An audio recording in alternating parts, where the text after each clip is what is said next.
Okay, in this video we are going to once again look at square root problems, and in this case we're looking at a problem that has two square roots. And this one is not all that difficult because all you have to do is you square both sides to get rid of this square root, but when you do that it also gets rid of this square root. And so here I'm going to have the square and the square root undo each other, and I get 3x plus 2. And here the square and the square root undo each other, and I have 5x minus 4.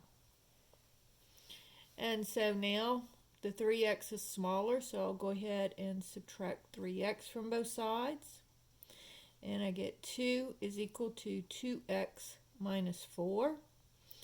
Add the 4, and I get 6 is equal to 2x, and then divide by 2, and I get 3 is equal to x.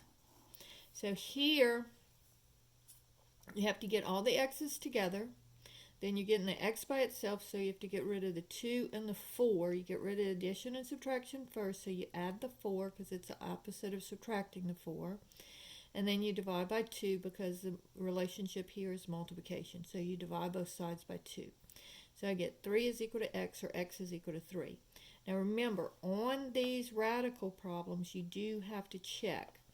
And so this would be, is the square root of 3 times 3 plus 2 equal to the square root of 5 times 3 minus 4?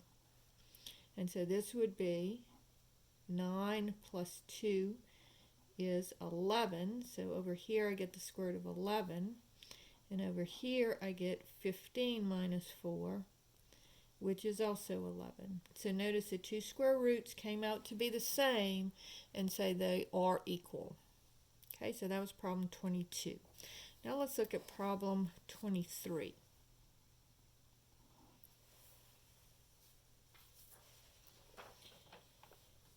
And it is an inequality. So this is our first inequality. So if x plus 5 is greater than negative 7. All right?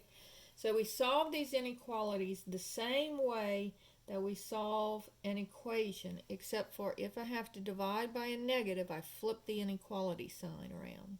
But in this case, all I have to do is subtract the 5. So the inequality does not change. So you get x is greater than negative 12. And then I have to graph it. And so here is negative 12. And notice the arrow is going that way, so I'm going to color in this part of the number line, because it's the greater than numbers, the numbers that are greater than negative 12. And then this is a parenthesis because there's no equal to sign, so this is curvy. And so in interval notation, remember over here is negative infinity, over here is infinity. And so in interval notation, it would be from negative 12 to infinity. And that would be your answer for 23.